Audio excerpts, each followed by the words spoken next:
everybody, welcome back. So this is the holiday version of Coach's Corner, I guess, the last one we're going to do this year. And so we thought we'd take advantage of that and say we're about to end 24. For some of you, fantastic end to a great year. For some of you, thank God it's over. Maybe next year it'll be better. And we wanted to tackle that idea of, well, how do you set yourself up for a really good new year? And before we do that, though, guys, it seems to me that we should probably talk about how to finish the year, right? Because this year, as an owner, makes me crazy. Christmas Eve Tuesday, Christmas Wednesday, New Year's Eve Tuesday, New Year's Day Wednesday. So you're really losing 2 weeks, right? And I know some people in the audience are shutting down. Some people are not. So let's first talk about how to dispose of the year correctly, and then we'll get into the new year. So first things first, do you guys even at this point in your long careers, do you feel a Christmas spirit? Does such a thing exist for you guys? How do you feel about this whole Christmas feeling thing? Is it real? I'll go first. Yeah, Mike. As an owner of a recruiting firm, I hated when Christmas fell on a Wednesday. I liked it when it fell on a Friday or Saturday. Yeah. And then you had a clean week. You had a clean week break. Yes. And we did things. I might have even talked about this on one of the podcasts, was whatever their December production was, if they got it in 4 weeks, I gave them the 5th week off. Yeah. Like first time interviews and job orders, right? Not placement revenue. That was baked in October and November. But I always look forward to this time of the year. And when I was brand new, I would come in and I would work. And then as I got more tenured, I used that week to come in late, clean up, just get all the crap off my desk. And this was some of the things we'll talk about, and get crystal clear on what I wanted, and then get brutally honest with myself. This is a good thing to do at the end of the year too, is what did I want? What did I set the objective for? And you're always going to have misses if you're planning with any kind of assertiveness. And then what was the miss? That I learned this from my coach for 20 years, like Pat Scopoliti. What did I miss? How much did I miss by? What were the consequences? Because sometimes, you hang out with a bunch of owners and it's like, oh, I want to be $1 million office. Oh, I want to be $1 million office. And there's no meaning behind it other than it's 7 figures or 5 million or whatever that is. And then what did I learn in the execution or lack thereof, so I don't learn it again in So you see it as a contemplative sort of period. So you might as well use it since you're not able to be as productive as you normally would. But Scott, the whole idea of the Christmas spirit, the way people act different, do you get caught up in it and check out and go into it? I exploit it, Danny. I exploit it. Good. And how I do that is when a candidate says, call me after the first year, I'm like, this is the time you actually should look at this opportunity. Why is that? Number one, you're going to have a little bit more time to consider it. Number two, they're going to have more time to get to know you. Number three, they're going to be in a better mood.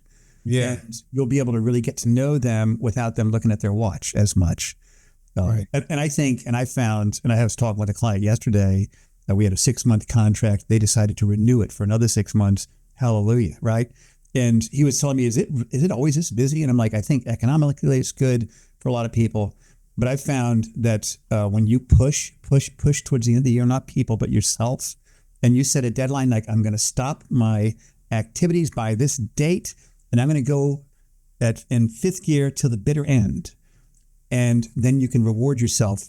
I'm going to take a week off. Right. And so I started planning for Christmas in October.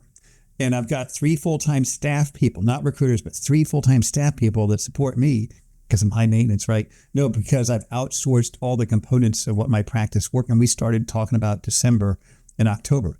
And I said, we're going to have what I call dark dial days. When you call like December 20th, or actually December 23rd, probably people aren't going to be picking up. Mm-hmm. So we indicated which are the dark dial days, and which days is everybody taking off. And then I gave them strategic projects. This is a marketing project that's going to take you all coordinating, and my project manager, this is the project, and they've already got the dark days lined up and they know exactly what they're going to do. And so that's going to move us forward in terms of our brand within our niche because of this strategic marketing project that they're doing when people aren't picking up the phone.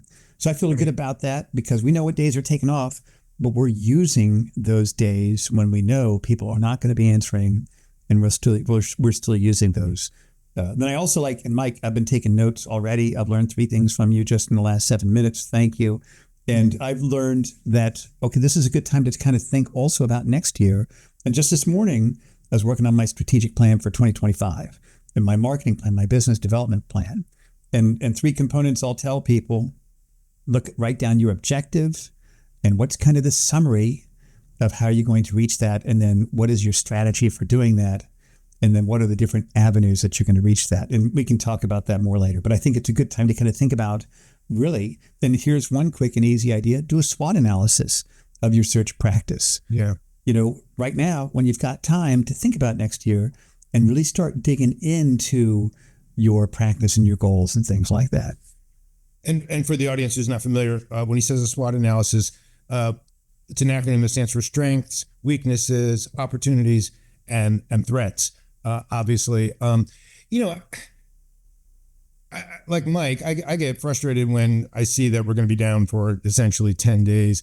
And at the same time, I know the value of doing sort of a deep dive into my own soul and saying, what are we really doing here? And what do we really get done? But I worry sometimes that we're sort of fooling ourselves, right? So in other words, and maybe I'm the wrong guy to ask, because, when I tell people this is a good time to do some soul searching, I'm basically, spiritually bankrupt. So soul searching takes me like 30 seconds. So like I can do that pretty fast. And I used to tell people it's a great time. Candidates are home. Their defenses are down. You can talk to candidates. Candidates will talk on the phone and clients won't. But that's like old school, right? And now everybody, at least most of the people, we have their cell phones, or they're probably working remote to begin with. Mm-hmm. And, for a long time, I've said, I think it's a great time to do client conversations. These are people that, just like we used to say about candidates, they're home and they can talk. Well, the clients are home and they can talk, right? And everybody's used to talking on their cell about business from home. So, yeah, you're right. Am I going to call them Christmas Eve morning? No. But that the 21st, the 22nd, the 26th, the 27th, I just worry that we're missing the boat because other people are going to be doing that in an aggressive way. And I get torn between, I ride my people hard, so I should give them some rest, right? We all need rest.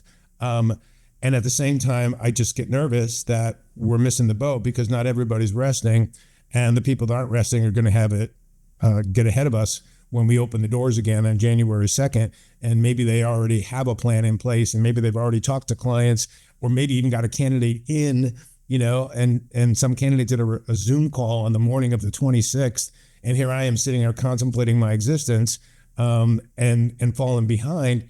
And I guess I'm a little cynical about how much the average recruiter is capable of real soul searching, and whether they don't just say, cool, I had a goal to do soul searching, but that 6 series episodes on Netflix with Keira Knightley is so great.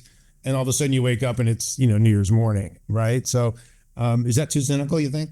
I had a thought about that, yeah. Danny, about those days. Yeah. I think during that time period, it's probably not the right time to connect with the brand new person, but it's a really good time to reach out to your warm network because it's the holidays, right? Okay. And who's the candidate that you submitted on an interview in March and it didn't go anywhere? That's a warm contact. And I always say, stick to the warm. You got to have the cold, but stick to the warm. Work on your candidate pipelining, if anything, over those days. Hey, thanks for calling. Hey, I wanted to tell you about a new resource I created. I actually created an annual goal setting tool that will help healthcare professionals reach their goals, and I'd like to send it to you. If you're a healthcare worker, something like that. What's a resource you can create to help them for next year, even if they don't leave their company, and gives you a reason to call them? That's what I'll say. Is stick to the warm, create a resource, and use the holidays as a reason to reach out to them. I wanted to call you, say hello, and share this tool with you. Is your personal email address still hot healthcare employee at yahoo.com. So that's how I think you should use those time periods, is to stick to the warm, and you'll see that resonates with me, because I do that without even thinking about it. There's people that I've had as mentoring clients and coaching clients, people that hired me as a speaker who no longer reach out because there's no longer a state association. But I'm like, I haven't talked to Kathy Shepard in forever. And I just send her an email saying happy holidays. And I used to feel bad about that, because I used to always be so cynical about Christmas, because I was like, why are we all so kind for like 7 or 8 days? Like, that's our max. And it seems so inauthentic and disingenuous to have this heightened sense of kindness. And I've learned that no, you just have to appreciate that it's unsustainable for human beings, and that it is authentic and it is real. And you calling the people that you're warm with, to use your parlance, and just saying, hey, what's up? Thought about you. How you doing? Of course, that might roll into a lead, a job, a referral. But it also feel good. You're right. Mike. Here's the deal. There's 2 weeks, I think, in this business, and July 4th is the other one, depending on when it falls. When it falls on Wednesday, it messes up the whole week, right? It's not right. So I look at early in my career, so there's no shoulds. Like, people are like, what should I do? I used, when I was brand new and I was starving, I worked that week because I just liked eating, and people not taking my house. But right. and I did all the things, and I think I put together call lists. I remember it was really hard to get a hold of people that week. Yeah. Once I got some oxygen, I said, you know what? This is a week I strategically can take off almost for free. Right. And the reason I think the things, Scott and Danny, that you guys have talked about is there's no pressure that week. No one's banging on you to get other things done. There's no there's not 6 interviews to arrange. There's not. So everything slows down. So now I call you as an old friend. And I got nothing to do either. Right? I don't have to get you off the phone, because if I'm our candidates and our clients, they're not running to something else. There's not that implied pressure. If they pick up the phone, they want to talk to you, there's an exhale. They didn't plan on talking to you, but I got nothing better to do, because I'm watching. I can just hit pause on the Keira Knightley series right now. Right. Yeah. Absolutely. So I think so what I always coach clients on is use that week strategically. If you're going to work, have a purpose, have an outcome goal, whether it's planning, whether it's some of the things you want to do, reconnect, no judgment on any of that, but don't go in, make coffee, sit at your desk, and then just drift all week, because you haven't given yourself the gift of restoration, if that's what you need. Yeah. Gift of restoration. I like that, Mike. No, yeah, absolutely. But it's also, I think, tied to what is your seniority here, right? I mean, I've got some people 25 to 35 years old trying to make their mark, and they'll reach out to me in a year that falls this way, and they'll send me emails, December 29th, going, I can't even remember where the office is, man. Like, it feels like it's been forever. Like, this is dragging on too long, and they're just bored out of their minds at home. So I think they're sort of chomping at the bit. And like you, Mike, when you're trying to come up, I don't see any point in discouraging that. Like, yeah, go for it. I imagine you might get somebody saying, I can't talk right now. I'm opening presents, but it doesn't hurt to try. It seems to me. And I do think this year of all years, it's a really long period. What I'm telling my senior people is I get that you're not going to sit there and make BD calls while you're, having a house party that night. But, during the year, when you're so busy running your desk, you don't have time to say, what are adjacent niches to my core niche? And let me do some research to see, are there people writing, are there business journalists writing that this is a good niche or a good trend, or even researching a company or profiles of potential clients you want to call, and just educating yourself or getting excited about, when I get back, I'm going to call those types of companies. I certainly can remember finding some sub niches for our company by just saying, okay, it's Sunday. It's a long day. I don't sit and watch football from 11 o'clock in the morning till 10 o'clock at night. So what am I going to do? And I'll do an hour of reading, and I'll go to the gym, and I'm like, okay, I have 9 more hours. Like, this whole idea of I need rest. I get that, but how much is good and how much is a waste is, I guess, an individual decision to make. To take what you want. This is where I think this kind of ties into even setting your year up. Yeah. This is the mistake people make. They start going, well, this adjacent niche, I can get more retainers. I can search. Maybe I should do research to maybe up my game instead of just doing directors. Let's do some C-level searches. And those are all puzzle pieces. And the question, like this, what's your box top? Like, what's the puzzle look like done? You're talking about really good pieces, but are they the right puzzle for you? Reverse engineer to your outcome. One of the things I did during that week, so I advise everyone to do, go out, buy a cassette player and Brian Tracy's Psychology of Achievement. I think you can get it on eBay. Right. I forgot which cassette it was. It was one of the best goal setting kind of virtual coaching on the step-by-steps to go through what was important to you. And I would take that one cassette, I would go into my office, and because you just sit there and hit pause, and then I would just journal through everything. Obviously, there's a ton of stuff streaming if you need prompts on how to do really, really good goal setting. But then it's like, okay, this is the picture I want. That's going to require me to grow revenue 50%. I've probably tapped my niche. I'm going to need a bigger niche. So what are the adjacent things? Is it searching at a higher level? Is it taking these people that I can populate? There's kind of crossover. What is it? What is it? What is it? Now all this stuff is in alignment mentally with a bigger outcome goal. So as soon as I start talking to people that I don't know and I get uncomfortable, in the absence of having that thing as gravity to pull me through, I might just go, the niche I got is good enough. I just got a call in job order from Scott. I'm going to work on that. And then they just put all that stuff aside because they haven't connected it to a bigger picture. Yeah, agreed. All right, so let's assume we somehow muddle through the holidays and have ourselves a merry little Christmas. And then all of a sudden we're in our offices and it's early January. So let's talk about how we set ourselves up in the new year. We're fighting a bunch of things, right? There's this whole idea of, okay, what is going to happen after the inauguration? And is the economy going north? Is it going south? And, I tell all my people, just park that. You can't control it. Let's just talk about your desk and what you're going to do. And I see a couple different issues. You see the wildly optimistic recruiter who's going to lose 20 pounds and stop smoking and bill $1 million.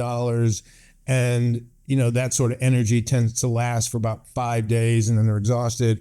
And then there's the person that comes back and sits at their desk and they've done none of the things that we've talked about so far. And they're just overwhelmed. And then they pick up the phone and check on a job that they last talked to the hiring authority on December 20th about. And lo and behold, everything's completely changed. So how do we find that middle ground? Well, what do you guys recommend for the average recruiter to set themselves up for the new year? What do you got, Scott? I think it would be, and this is something we talked about before and something that I know you write about in your book, Mike, about having a vision. Start with that. One of the things I did earlier this year, I read the book 10X is Easier Than 2X, written by Dan Sullivan and Benjamin Hardy. Great book, yeah. And the whole premise of that is that, it is easier. What do you mean? Well, if you want to do twice as much, there's 10 different ways you can do it. But for you to do 10 times more, there's usually only one way. Yeah. And that was what I did. I set a goal. And my premise is if one person can bill that amount of money, then so can somebody else. And it doesn't matter what niche they're in. You don't have to switch your niche, but you can find opportunities wherever you are. And that's what I did. And that caused me to get rid of everything. Like we talked about before, I quit every group that wasn't helping me go towards my goal. Mm-hmm. And so there was another tape I listened to years ago. I can't remember who the author was, but he talked about a sales rep that was making $800,000 a year, and he was like number one in his company, and he's 28 years old. And he's like, is that all there is? I'm getting kind of bored. And his coach asked him, are you successful because of yourself or in spite of yourself? Mm-hmm. If we're all honest with ourselves, it's usually, it's kind of in spite of me. Sometimes I'm getting kind of lucky. What could I do if I actually applied myself in every way? And for me, that question of what could I do? How can I do 10x? That's motivating. And I think when you have that, that's the engine that drives the train. And if somebody's billing 500 to a million, I'm just kind of getting bored. Let me take this search and see how little I can do to find somebody. No, that's the wrong attitude. And I think subconsciously, I've been trying to quit recruiting for years, and I don't think I can. I think I'm a better person because of it. I think I'll do this to the day I die you'll have to pull that phone out of my cold, bony fingers because I love it. And I think it forces me to be disciplined. It forces me to go to bed early, watch what I eat, watch what I drink, wake up early, write my goals down. But then when the weekend comes, I go on vacation. I disappear. I'm planning for it. And so when Monday morning, it's like, okay, what's going on here? Oh, yeah, that's right. I get that far away from it. And I think the holidays, during that time, I think you should have that rest. When you cut your skin, the point where the skin grows back, it's stronger. You break a bone, the point where the bone breaks, it grows stronger. You lift weights, you're actually breaking them down. You can't work that same muscle group 2 days in a row because you got to let them rest. And when they rest, they heal. And so I think if we look and we're intentional about taking rest during these days, what are the exceptions? What are the boundaries? And honoring yourself, no, I need to rest. I need to rest so I can be strong because I've got this vision of what I want to do next year. And if you've been doing it for a while and it's getting kind of old, turn your desk 90 degrees the other way, change something. Don't get a new desk, just turn it. Do something, maybe clean it off for once and do something different that kind of infuses energy back into your desk. Maybe I want to start, like you talked, maybe I want to start pursuing some C-level searches. But I think it goes back to what's clearly something that I really appreciate in your book, Mike, is what's that vision? And I think that's something somebody that's been in the business can get excited about and be willing to take that break and be rested to reach it for next year. And as you're talking, Scott, it's so funny that Mike mentioned Brian Tracy, who, for the people who don't recognize the name, one of the great sales trainers of the last 40, 50 years, for sure. Sort of second generation after the Zig Ziglar, Tom Hopkins guys. But I remember when I was first starting to speak and getting pretty well known, I got a call in my office from his admin. Brian Tracy wanted to talk to me. And I was like, look at me, Brian Tracy wants to talk to me. But the reason he wanted to talk to me was because he was speaking at a recruiting conference later that month. And he had heard that I, was a noted guy in the industry. And he called me and he said, do you have 20 minutes? I am speaking in front of recruiters, never done it before. I need to know what the business model is. I want to know some vernacular. I want to be able to say some words that's going to make them realize that I've done some homework and I know recruiting. And, I was, of course, starstruck. And so I'm trying to vomit everything I know about recruiting. And he asked such pointed questions. And he was clearly so smart. And he basically, after like 5 minutes, said, I got it. It's a intellectual business service, right? And it's basically selling, but you've got two clients. You've got a candidate client, you got a company client. And I was like, yeah, that took me like 10 years to figure out. You figured it out in 5 seconds. And then, of course, I wasn't at his conference. So I called after I spoke at the conference. And I asked the person who I knew went, and I said, how was it? They were like, oh my God, he blew us away. He was using words like Pojo and Fallout. And I was like, yeah, that is a guy who's all in. Like, he doesn't wake up some morning and say, maybe I shouldn't have been a speaker. Maybe I'm burned out as a sales trainer. No, he's all in. Like, when he's not feeling himself, he goes deeper into who he is and what he does. I'm a big believer that when people say they're burned out, what they really mean is they're bored out. Yeah, right. That's what they really mean. And they don't realize it. They think they need to get away. It's like, no, you need to get deeper in. Yeah.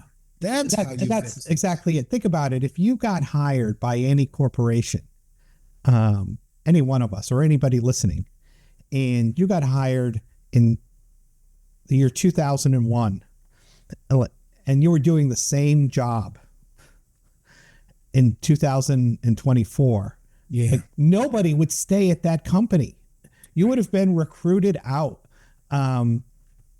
yet as an owner or even as a recruiter, because you're making a good living and all the perks of controlling your own destiny, all those gifts we have in our business, we get into a mode, especially I see this with owners, where they want to protect what they have more than invest it in themselves. So I'll talk to people all the time, and they're hoarding money into mutual funds or a self-employed pension plan. Nothing wrong with that. No judgment.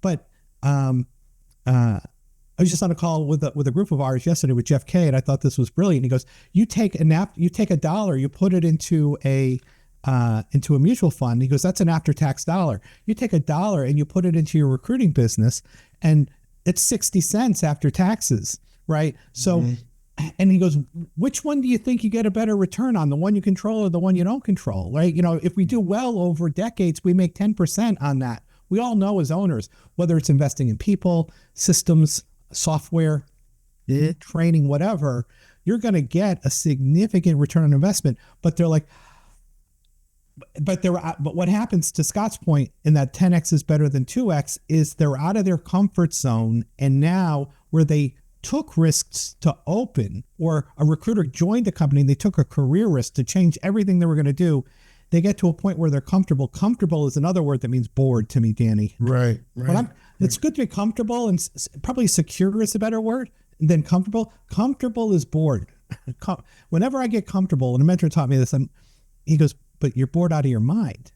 And when I first joined, one of the first year I was in Strategic Coach, they said, write down your revenue from last year. And then they said, multiply it by 10 to that. This is what they have you do in the book too. And the number's shocking. Like the first time you look at it, you go, no effing way am I ever going to be able to do that number. Right. I did in 8 years. Yeah. Right. And not because of that exercise. The whole key of that exercise of 10x is better than 2x. When you think 2x, you're in the equation the whole way. So I want to double my billing. So I have to double my interviews. I have to double my job orders. Then in theory, I have to double my calls. Not necessarily, yeah, that is a path. But if I have a 10x goal, because the whole premise is, for those of you listening, you want to ask yourself, if my revenue, do that exercise, right? What your revenue is this year, multiply it by 10. If I hit that number some point in the future, not this year, no one would say that's a 1-year goal, right? What would have to change in my business? Oh, well, I'd have to delegate recruiting. I'd have to have somebody helping me with business development. I'd have to have research to create lists for me. I'd have to have a team of 2 or 3 people. See, now you're asking yourselves bigger questions, all of them incredibly realistic. Then you're in choice. Do you want to continue to be bored and frustrated? And then probably a good starting point is, and kind of connect this to desire. What does playing a bigger game in recruiting or my recruiting business look like for me? And this is a Dan Sullivan question too. What does playing a bigger game in my business look like for me? And he strategically chose the word game because people like playing games. Games are fun. So I'm the entrepreneur. I own the business. It's my rules. I get to set the rules. I get to set the game. And then we kind of get caught up in everyone else's rules. So those are some ways, I think, to begin to liberate your thinking, especially if you're on that plateau, or especially even if you came down a little bit, which I know a lot of people did in 24. Well, yeah, and I think they're tied together, right? So I think you're 100% right that the most successful people I know started with the end in mind, right? To where do I want to end up, and then work backwards. And if you're, I'm thinking of Danny Sarge, great pinnacle recruiter. When I mentored him, he said, I don't want to be in this business after age 55, and I don't like managing people.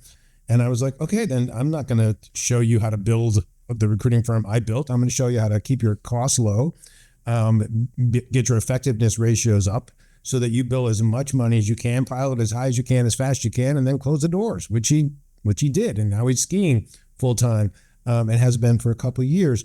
So if you start with your end in mind, then every decision you make just has to service the end, right? And I think that's great advice. But at the same time, though, you come back after the break, right, where you've maybe taken the time to think about what is that end, and then you have to start, right? For me, and I'd love to have your input. For me, it's like, I don't mind you coming back having rested, but before you come back, you really should check with the placements that you've got, any receivables that are out, to make sure that those candidates are still there and doing well and we're going to get paid. Any jobs that you thought you'd be working on in early January, you should be verifying with that client during the break to make sure you're coming back to a search that's still real, so you're not panicked when you come in, send the email and say, hey, I'm back, welcome to the new year. I'm going to be working on that search, right? No, we filled it last week, right? So I have people verify jobs, talk to the candidates that they placed, any candidate that they're going to be marketing. I ask them to talk to, not necessarily, 2 days into your 10-day break, but day 8, day 9, let's start getting ready for next week. And then this year, especially because I've been following this trend, there's this trend to return to the office. A lot of big companies have said, I don't care anymore. We just have done the homework, and we find that there is an effect on culture, an effect on innovation, effect on productivity. And if you don't want to come back to work, then there's other places to work. I'm talking about Amazon, Salesforce, Grindr, Starbucks. These people have said, my way or the highway, go work somewhere else. And then you have, the Doge part of government with Elon Musk and Ramaswamy saying we're going to say the same thing to the government workers. So to me, that's a huge opportunity for us. So a great way for you, if you're going to make people go back to work in the office, some of them are going to say no way. So let's call all the companies that are making people return to the office, because you're going to get some candidates who are going to be willing to make a move because they've just been told you're going to lose your job if you don't. And they may lie and say, okay, I'll come back to work. But meanwhile, they're looking for a job. And these companies are going to be losing people. They're going to be hemorrhaging people who won't come back to work. So they're going to need search firms who can find people who are willing to work 5 days a week, which will not be easy, because the bottom line is candidates like the hybrid model. Companies have found that it's not very good for them. And that tension is an opportunity for us. And it seems to me a really good way to start your year. Let's call those companies. What about you guys? What would be a starting point for you? I think that's a great idea. That actually is aligned with the concept, what I call inflection point marketing. What's an inflection point in an organization where now there's a need to hire higher quality talent? Yeah. When companies are laying off, I can't call it. Well, they're laying. No, that's actually a ruse for them to get rid of the low level, low performers and hire high quality people. Right. So I think the issue is change. Yeah. Any sort of change, merger, acquisition, a company IPO, there's all sorts of opportunities in terms of hiring talent anytime there's a change. And I think that's change. Anytime there's a shift in the cultural aspect of how organizations work, there's opportunities for us. So I think, that's all I'll say about that, Danny. I think that's a great idea. No, inflection point. I love that. Yeah. Yeah. But you, Mike, what are you telling your people to do that first week? We know the big picture, we know the goal, but how do you get in the saddle fast early January? Anything special? So let's say they've done everything we just talked about, meaning and what they want. They've reversed engineered that. Yep. Monday's the day. It's really January 6th, right? Yeah. Yeah. That's how it's going to fall. Seems crazy to me. I'm not going to debate with you. Screw around all the way through January 6th. January 6th is you're in the Olympiad, right? And that is like you're off to the races. There's no wind up day. It's like you've had 2 weeks to prepare, right? It's like the big argument with the Patriots right now. They had 2 weeks to prepare for the Cardinals, played one of the worst games of the season. Now you're right. So you've had 2 weeks to prepare for Monday and for that week. It should be hit it hard, because I still think for most of the people we're calling, candidates and clients, they're groggy and they'll take those calls. Yes. They're in a wind-up mode. Don't be in a wind-up mode. You had 2 weeks to prepare. Like even if you're taking time off, you come in January 2nd or 3rd, right? And you build a plan for the week, because you're fueled up, because now this plan is fulfilling this vision. Right. In alignment to what you said earlier. Every decision you make, because we're always presented, I keep using that puzzle metaphor. You're going to be presented all year with puzzle pieces that look good, but no, that's a puzzle piece for a spaceship. We're building a beach, right? This puzzle piece doesn't belong. It's a great puzzle piece. It's not part of my puzzle. So does this, based on all the things I want to happen in this year, is this a good strategic decision for my business? No, it's a good strategic decision for my friend's business, but not for mine. Right. Yeah, and I think that's great advice if you're going to take that kind of rest, you should be willing to hit it pretty hard. That should be the reaction, right? Otherwise, what's the value of the rest, or how real was that? And what do we know? What do we know? It's almost like right after Labor, there's these inflection points in our business where you can kind of predict. September is usually in a decent economy, a great month for developing new business. Everyone's like, oh, summer's over. I got to get back to work. And then this is the other time. And here's where I'm really optimistic. I didn't read all the Fed notes or see all the interview with the head of the Fed yesterday. They cut a quarter point and they're talking about stalling because inflation's a little higher than they wanted. Sure. But every one of them said the economy is strong. So we talked about this last month on our podcast, right? That no matter what side you were on, and I just polled a group of clients yesterday that are all 7-figure offices, everyone's saying more job orders, more like, oh yeah, call me after the first year. We're unleashing. So you want to hit it hard in January, beat your competitors that week of January 6th, get the stuff first. Yep. Get the exclusive, get the deposit before everyone else calls while they're still waking up, because they're going to make a 2-week vacation, a 3 to 4 week vacation. Yeah, no, 100%, no doubt. Yeah. And I've certainly seen that. We polled the According to Danny members, and everyone's saying, and they've done nothing different, as far as their level of numbers. And they're saying, yeah, we're getting more potential jobs. And I keep telling, I have people who are on obviously the opposite side of the political aisle from the incoming administration. And they're like, but the economy's been great for years. It was great before COVID. It's been great since. Why do we just keep using an excuse? And the point is, you don't have to know. Feel isn't real, right? The point is, everybody feels like things are happening, and that is something that you exploit as a recruiter. It's perception. Perception is the new real. It's as simple as that. And I've got 2 points on that. Yeah, one, I don't think you should misconstrue a good economy for good recruiting skills. Yes. I think that I've seen a lot of people, I don't need to make all the calls because look at what I've done. I'm just like, no. So what could you do? And then secondly, I think we need to look at what recruiting really is. It's a sport. It's an Olympic level sport. You can leverage, you can scale certain parts of it, but you have to suit up every day, and you can't get around that. You have to be willing to get hit. You have to be willing to go forward and grow, and you have to face it head on. And I found this business is super hard when you're hitting at it with the stick, and it's effortless when you're swinging through really hard. Yeah. Because then it flows. Activity is a solution to every problem in recruiting, but you have to look at it as a sport.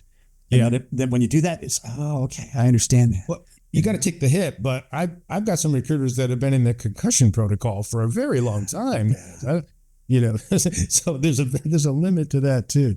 One thing that came up, Scott, when you said recruiting skill, if we could make it as a trio, a vision for 2025 to eliminate the check-in call, the least valuable, most oversalesy, it gets horrid results. I was bringing on a new client, and I'm not beating anyone up who does this because I just don't think they know any better, is always think, what is the value I'm bringing to this call? What is the benefit? You don't have to say this to them, but you have to have in your mind's eye, if it's a cold call to a candidate, a cold call to a client, how is this person going to leave? Then how do I open up that call with value versus, hey, Danny, I haven't talked to you in a while, just checking in. Well, if you're somebody I've done business with or somebody I haven't done business with, but there's the potential there, so that every time you get a voicemail from me, like every time I talk to Mike, I walk away with a little bit of something I didn't know. Yeah. Right. That's right. That's how as a profession, when we we start to crawl out of that commodity bog of Herb Tarlick. You guys are old enough to remember in that plaid jacket in WKRP in Cincinnati, which was my image of a salesperson of a kid when I was growing up. Yeah. Well, I think that's another episode we could do at some point about the softening of the sales verse and how people are just passive. And you're right, the check-in call is the epitome of that. I tell every rookie that I hire, I am hiring you to interrupt people. Exactly. That is what we do. We interrupt people. And, a young person looks at me like, whoa, I use my phone to avoid interrupting people. And if we can find somebody who takes joy in interrupting, boy, you've got, when I started in the business, everybody had the same sales skills. So it was really tough to differentiate yourself. But now if you have the guts, the temerity to call somebody cold, interrupt them, ask them to do something, versus, hey, here's my 15th email on LinkedIn, just checking in with you and seeing if at some point I can get on your calendar. I get 200 of those a week. I've responded to none of them ever, and yet they keep sending them. If you have that kind of skill set, you are going to kill it, whether it's 25, 26, or any other year in our business. Absolutely. All right, I won't keep you guys because you have to start your holiday season and start resting and hibernating like the rest of us. We will do another episode after the first. And honestly, all kidding aside, I hope you guys have tremendous holidays, and I wish the best for you and your families. I am just grateful, Danny. This was such a great idea. You only got one benefit from your trip to Italy was on your flight back, thinking of me and Scott. I'm truly grateful. I've had a lot of fun this year. Absolutely. Guys. Thank you. Thank you, guys. Thank you. Ciao. Bye now. Bye now.